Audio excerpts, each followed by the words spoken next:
And I think they both come out looking quite good out of this visit. I mean, we knew from the get-go there was never going to be any serious policy being discussed. Of course, Theresa May steps down on Friday. It's going to be weeks before her successor is put in place. So we were never expecting any serious conversations on policy. So this was all about pomp and circumstance from the get-go. And, you know, the UK sure puts on a great state visit, a lot of ceremony from that point of view, even all the protests aside, it came off quite well. And I think, listen, President Trump had a chance to get out of the U.S. and play the statesman. The U.S. domestic political situation is very hot, getting hotter by the day over there, and he had a chance to put on a tuxedo and have a state dinner. And I do think that he did walk back the comments that he initially made on putting NHS in a trade deal, and he did say that the U.S. would not limit intel sharing over the Huawei issue. So I do think that the UK comes out looking quite good out of this meeting.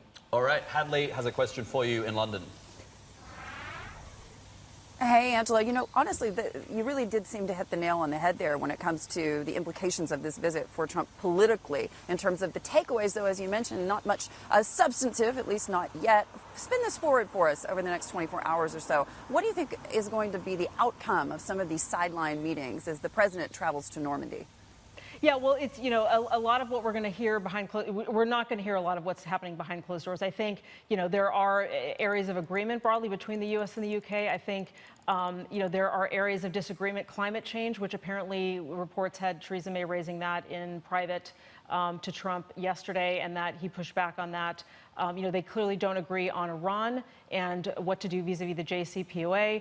So I think that, you know, there are definitely issues of disagreement. I think critical ones also are around trade. As we saw, you know, President Trump is pushing hard to promote a U.S.-UK trade deal, but the reality is the UK, it will be several years before they even are in a position to negotiate a trade deal with the U.S. in any real way. They got to get through Brexit. They've got to work out what is their trading relationship going to be with the broader EU before they can get to that. So again, some policy will be discussed around the sidelines, but it's really, this visit is about pomp and circumstance. It's not so much about policy until we have a new successor in place. And even when they have that new successor in place, Angela, I mean, how real is the United States' ability to wield any power when it comes to the potential for Huawei technology in the reality of the situation? Because at the end of the day, the United States still does need this special relationship, not just with the United Kingdom, but with European allies as well. And it does have serious implications for NATO.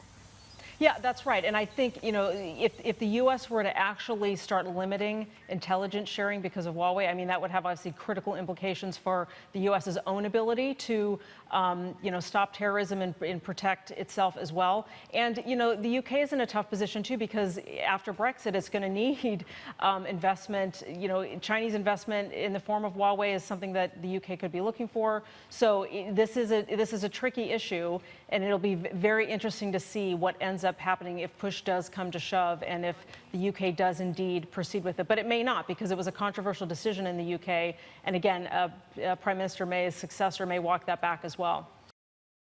Hey everybody, it's Hadley Gamble from our new CNBC Middle East Bureau in Abu Dhabi. Thanks for stopping by. Now to watch more, you can try one of the videos that just popped up on your screen. And don't forget to subscribe.